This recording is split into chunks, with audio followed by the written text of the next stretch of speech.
Bien, je suis vraiment content d'être ici dans le cadre de présenter, dans le cadre d'agir maintenant. Mais comment agir? Tirer, repousser ou co-créer? Puis c'est pas facile de savoir comment agir parce qu'on est programmé pour survivre dans la vie, on est programmé pour avoir peur. Et à notre insu, on va scanner notre environnement à la recherche de problèmes potentiels. Comme on vit dans la survie, dans la polarité entre la survie et la mort, il faut trouver des solutions à des problèmes qui existent uniquement dans notre tête. Puis il y a une condition physiologique quand on est coupé de ce qui nous nourrit, quand on passe du temps dans sa tête à trouver des problèmes, à chercher des solutions, on peut se vider de sérotonine, un neurotransmetteur, un antidépresseur naturel. Et c'est ce qui peut expliquer que quand on va faire face à des vrais défis de la vie, qu'on peut tomber en dépression, anxiété ou des troubles de dépendance. En tout cas, moi, c'est ce qui m'est arrivé. Puis l'autre problème, l'autre piège de survie, c'est qu'on est complètement vulnérable, puis pour survivre, on a besoin d'être aimé, on a besoin d'être pris en charge. Puis nos parents vont nous faire comprendre assez rapidement ce qu'on doit faire et ce qu'on ne doit pas faire pour se mériter de leur amour. Puis on a besoin de se développer un lien de dépendance, puis ils vont nous donner ce que j'appelle de l'amour conditionnel. Puis moi, en tant que père de 7 enfants, bien, je m'observe, là, tu sais. Puis ça fait qu'au lieu de vivre dans la vérité, bien, on se retrouve à vivre dans l'illusion, à projeter nos peurs sur la vérité, puis à projeter notre désir d'exister dans le regard des autres. Ça fait qu'on vit dans un diaporama ancien style. Fait qu'au lieu d'agir maintenant pour co-créer, pour contribuer, mais on se retrouve souvent en réaction, à tirer ou à repousser les souffrances potentielles. Puis on sait qu'on a agi de façon sous-optimale, puis c'est pour ça qu'on se retrouve souvent avec un lot d'émotions négatives, la culpabilité, la honte, le jugement et ainsi de suite. Là, tu sais. Puis moi, bien, comme la plupart d'entre vous, on m'a fait comprendre assez rapidement ce que je devais faire pour me mériter de l'amour. Fait que je me suis développé une identité sociale, un rôle, puis j'ai commencé à tirer dans la vie, ici au HEC. Puis après ça, bien, j'ai commencé à tirer dans le monde des affaires, comme Cambis, pour une grande banque canadienne ici à Montréal. Mais quand tu vis dans l'illusion, tu t'imagines que ceux qui sont plus élevés dans une certaine hiérarchie sociale, qui doivent être plus heureux. Puis quand tu travailles en finance à Montréal, bien, tu t'imagines que les gens qui sont à New York, qui sont plus heureux. Ça fait qu'à l'âge de 28 ans, je me retrouve vice-président chez Morgan Stanley à New York. Puis là, j'apprends à tirer comme eux autres, là, à fumer le cigare, boire des grosses bouteilles de vin qui coûtent des milliers de dollars, prendre le Concorde à chaque fois que je vais à Londres. 2 ans plus tard, on ouvre le bureau de Toronto. Puis là, je vais aller tirer là-bas. Là, ça fait que j'ai une grosse maison sur le bord du golfe de Glen Abbey. J'ai une belle femme avec qui je suis follement amoureux. On a eu 4 beaux enfants à l'intérieur de 5 ans, jour pour jour. J'ai des belles voitures en avant de la maison. Là, j'ai toutes les cases. Là, je devrais être heureux, mais je ne suis pas heureux pantoute. Qu'est-ce que t'en conclus? Puis je me suis à un moment donné, je dis à ma femme, mais j'ai dit, c'est quoi cette vie-là? Là? Quand est-ce qu'on va être heureux? Vont-tu sonner à la cloche à un moment donné? Vont-tu dire ding, ding, ding, ding, ding? C'est le temps de commencer à vivre la vie. T'sais. Ma femme m'a dit, écoute, Éric, elle dit, t'as un job de fou. C'est vrai que j'ai un job de fou. Je faisais des marchés la nuit. Elle dit, on a eu 4 enfants en 5 ans, jour pour jour. Puis elle dit, quand notre dernière, là, qui est là, Lexi, qui avait 6 mois, elle dit, quand elle va aller à l'école, là, on va commencer à vivre la vie. T'sais. Fait que de façon consciente ou inconsciente, on choisit de tirer chacun de notre bord. T'sais. Puis moi, je n'étais pas tout à fait satisfait avec cette réponse-là. T'sais. Fait que c'est peut-être parce que je n'ai pas tiré ces bonnes affaires au bon endroit. Ça fait qu'on quitte Toronto, on revient à Montréal à la fin des années 90. Puis là, je travaille chez un gestionnaire de portefeuille. Puis pour aller avec qui je pense que je suis, on privatise la compagnie. Puis moi, je deviens le 2e plus gros actionnaire pour tirer sur la sécurité puis tirer sur la reconnaissance. Ça fait que je prends toutes mes économies de Wall Street et Bay Street, j'emprunte 3 fois plus des millions de dollars pour devenir le 2e plus gros actionnaire, pour me sécuriser puis exister. En 2000, les marchés, le crash des dot-com, le marché chute de 30 %. La valeur au livre de la compagnie qu'on vient de privatiser chute de 85 %. Ça fait qu'en dedans d'un an, j'ai perdu 6 ans d'économie. Je suis resté avec les dettes, plus d'1 million de dollars. Je suis techniquement en faillite. En 2001, peut-être que j'avais tellement tiré sur le stress que j'ai eu le cancer. Puis en 2002, bien, ma petite Lexi va finalement à l'école. Là, ça fait que ma femme puis moi, on devrait commencer à vivre la vie, mais elle avait une définition différente de c'était quoi vivre la vie. Puis elle avait commencé à faire ça en cachette, en plus, avec mon partenaire de ski, tu sais. Ce qui faisait de moi officiellement comme un cocu. Là, ça fait que, en dedans de 3 ans, bien, j'ai perdu mon cash, techniquement en fait, j'ai perdu ma santé, j'ai perdu ma maison, j'ai perdu ma femme, j'ai perdu mes enfants 1 semaine sur 2. T'sais. Bon, j'ai perdu mon partenaire de ski, là, ça a été le bout de tout. Là, puis je me suis fait à un moment donné, je suis dans une conférence en finance, puis il y a quelqu'un qui me court après, puis il me tape sur l'épaule. Hey, il dit, Éric, là, il dit, moi, quand ça va mal dans la vie, là, il dit, c'est à toi que je pense. T'sais. Mais de façon bizarre, moi, ça allait pas mal pantoute. Ça allait quand même bien, tu sais, parce que j'avais eu un début d'éveil, entre autres quand j'ai eu le cancer, puis probablement inspiré du film Philadelphia, quand Maria Callas chante dans les funérailles. Je mettais de l'opéra italien dans ma voiture, je visualisais mes funérailles, puis je broyais ma vie, tu sais. Mais en temps normal, moi, j'étais en survie, j'étais très, très occupé à me sécuriser puis à exister dans le regard des autres, là, tu sais, ça fait que j'étais dans ma tête.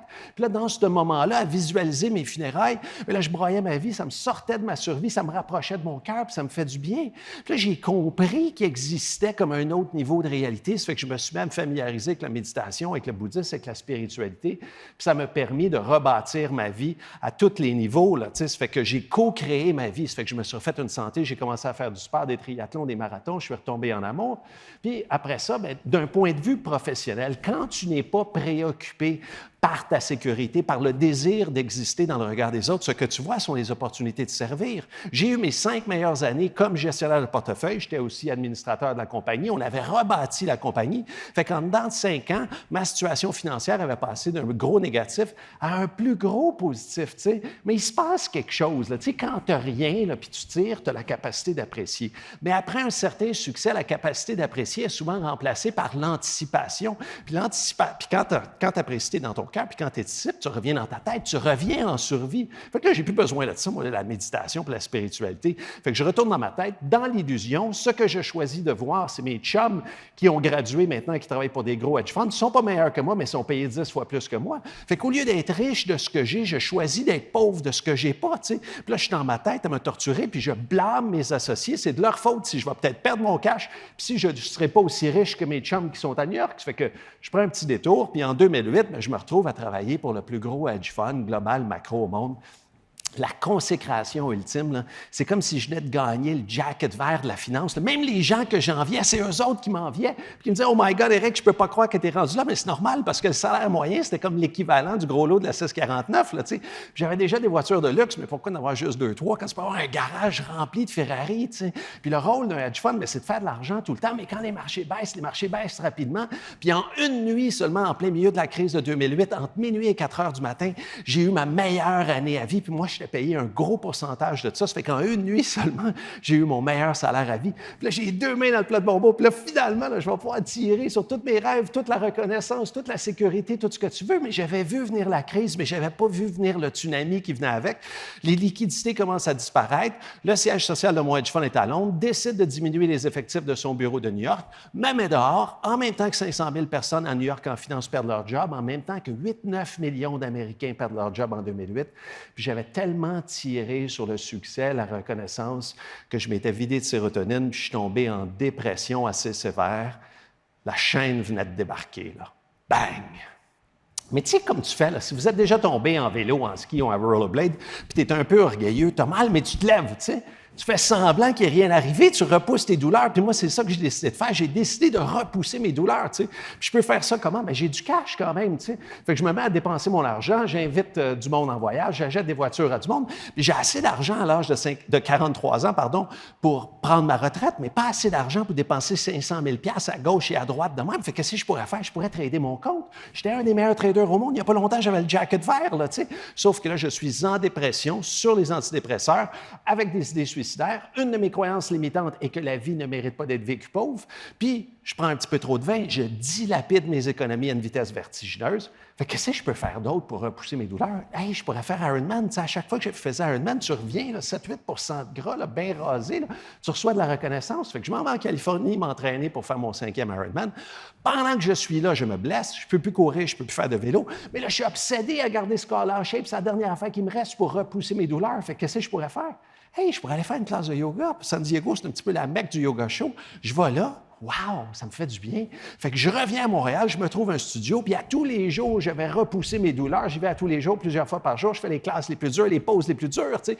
Puis je souffre vraiment, tu sais, quand tu n'as pas de titre, quand tu n'as pas de job, quand tu n'as pas de rôle, quand tu n'es pas vice-président, associé, directeur, comment tu fais pour être aimé? Comment tu fais pour être pris en charge? Comment tu fais pour exister dans le regard des autres? Tu sais, c'est une question de survie. Ça fait que moi, j'ai juste envie de prendre ma Ferrari, de la conduire à la planche dans un camion remorque pour qu'elle me coupe la tête. À la fin de la journée, je vais faire une classe ou deux de yoga. sans trop comprendre ce qui se passe. La pratique spirituelle te permet de produire de la sérotonine, un antidépresseur naturel. Ça fait que j'allais me médicamenter sur le tapis. Ça fait que je retourne. Puis à un moment donné, je suis là, puis je regarde à gauche et à droite, il y a 50 personnes. Puis je me dis, hey, 50 personnes, ils ont payé 20 $, le prof coûte 50 $, c'est une belle business, ça. Je pourrais être propriétaire de studio de yoga, là, je pourrais parker ma Porsche en face, là, ça serait mon nouveau rôle, voilà. Là, ça fait que je vais voir une femme qui vend des franchises, puis elle dit, écoute, Éric, elle dit, ça se voit, t'as de l'air d'un bon gars, tout ça, c'est certainement un bon propriétaire, mais elle dit, pour être propriétaire, il faut que tu sois professeur. Non, mais t'as une minute, là, je souffre, OK, puis j'ai besoin d'un rôle, mais pas au point d'être dans le rôle du prof de yoga. C'est un peu comme le loser dans la société, là. Il se promène en bicycle à pédale avec des jeans troués en gogoune, il vit dans un 3,5 qui n'est même pas capable de payer, tu sais.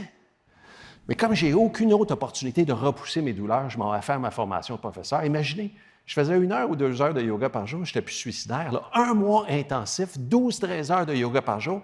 C'est comme si j'avais pris une dose immense de champignons magiques, puis en plus, tout le monde est sur la même dose. Là. Tu sais, les éléphants roses, les papillons, les arcs-en-ciel. Je t'aime, tu m'aimes, oh my God, là, je ne chauffe plus pantoute, là, je veux rester ici, là.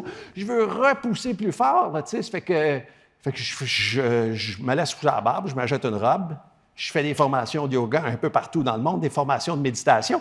Puis ça m'a sécurisé un petit peu quand j'ai vu Justin Trudeau en vêtements traditionnels aller en Inde. Là, je me dis, ça doit être écrit à quelque part que c'est le kit du parfait canadien quand tu vas en Inde, ou c'est lui qui s'est inspiré du yogi de Wall Street, peu importe. Là, mais là, je suis occupé à repousser. Ça fait que si je repousse, je repousse l'alcool, je suis végétarien, je repousse la viande, je chante le kirtan, Om Namah Shivaya, je fais ça en pleurant, je pratique le pranayama. Je suis prêt à repousser même un peu plus que ça. Je pratique le brahmacharya, qui est une technique pour repousser les désirs. Puis ça faisant, tu pratiques l'abstinence, qui veut dire repousser les relations sexuelles. C'est pas clair jusqu'à ce jour si j'avais décidé de repousser les relations sexuelles ou c'est moi qui étais repoussé à cause du look de la robe et de la barbe, mais enfin, le résultat était le même. Là. Puis là, je me revois, là, je suis en train de méditer dans tous les temples, je fais le tour de tous les temples, je médite avec Guruji, Swamiji, puis là, je l'ai, là, je suis connecté à l'univers, là, sors-moi pas de ma grotte pour réintégrer la société, me trouver un job, parler de mon portefeuille, là, je suis dans mon cœur à repousser la réalité économique dans laquelle on est. Ça, c'est pas de la pleine conscience, c'est pas de la spiritualité. C'est être en rupture avec sa vie, par peur de souffrir. Puis t'expliques un peu tout par karma quand tu es dans cet environnement-là. Il y a quelqu'un qui monte un escabeau, il tombe, il se casse le bras, il se casse la jambe, tu dis « karma, c'était pas sa journée. » Puis moi, par peur de souffrir, comme une de mes croyances, c'était que la vie ne mérite pas d'être vécue pauvre, il me restait encore un bon montant d'économies, puis j'avais gamblé toutes mes économies dans un seul instrument financier, à levier 3 pour 1. Puis je me disais, si je fais de l'argent, c'est parce que je le mérite, parce que la vie ne mérite pas d'être vécue pauvre. Puis si je perds de l'argent, c'est parce que je ne le mérite pas. Karma, tu sais. Puis en dedans de 3 jours seulement, là, l'instrument financier dans lequel j'ai investi a perdu 10 10 10 égale 30 fois 3 égale 90 de tout ce qui me restait. Karma, tu sais. Puis là, j'ai frappé plus bas que le fond du baril, le fond du puits, le fond des égouts, le fond du fond, là, tu sais. Mais il y a quelque chose de relativement confortable dans le fond parce que tu ne peux pas aller plus bas. Tu n'as plus rien à perdre, tu sais. Puis j'ai une pratique spirituelle quand même, j'ai une pratique de méditation, puis j'ai une pratique de yoga, puis qui m'a permis de voir la lumière, puis qui m'a permis de comprendre que de tirer puis de repousser, ça ne te permet pas de te réaliser dans la vie. Que la vie, c'est une danse, la vie, c'est un mouvement, puis la façon de se réaliser dans ta vie, c'est de co-créer ta vie. Puis pour arriver à co-créer ta vie, il faut vivre dans un monde de possibilités, dans un monde de liberté, dans un monde de collaboration, puis il faut permettre l'action et non forcer l'action. Puis moi, je fais ça dans toutes les sphères de ma vie en utilisant mon acronyme ALVAC pour accepter, liberté, vérité, action et confiance. Accepter ce sur quoi je n'ai aucun contrôle, accepter ce que je ne peux changer, et ça dans toutes les sphères de ma vie. De quelle direction est-ce que vient le vent? Me libérer du besoin du regard des autres. Pour ce faire, j'ai besoin d'une bonne dose d'amour-propre. Puis ensuite de ça, je peux me reconnecter à ce qui n'est pas dans la forme, me reconnecter à mon essence, me reconnecter à mon cadeau, me reconnecter à mes valeurs. Puis le moment où est-ce que tu as accepté ce que tu ne contrôles pas, que tu t'es libéré de donner ta survie en impartition dans le regard des autres, tu peux enlever tes lunettes du désir puis tes lunettes de la peur. Puis qu'est-ce que tu n'es plus dans l'illusion à ce moment-là, puis là, tu es dans la vérité. Puis dans la vérité, la vérité peut traverser tes yeux qui n'est pas teintée par ce que tu veux voir.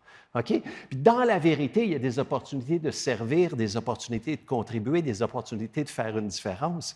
Puis là, tu fais le lien entre ce que tu as accepté, ce que tu as à offrir, ton cadeau, les besoins du moment dans la vérité, et tu passes à l'action. Et c'est là, agir maintenant. Puis c'est ce que Krishnamurti appelle « seeing is acting ». Ça passe à travers toi, tu es un conduit. Et c'est une action qui est en co-création, qui émane de ce que tu as à accepter, de ce que tu as à offrir, des besoins du moment. Puis c'est une action en plus qui comble des besoins au-delà des tiens. Puis c'est là que tu combles ton dharma, comme les hindous puis les bouddhistes ils disent, c'est quand tu combles des besoins au-delà des tiens. Tu sais.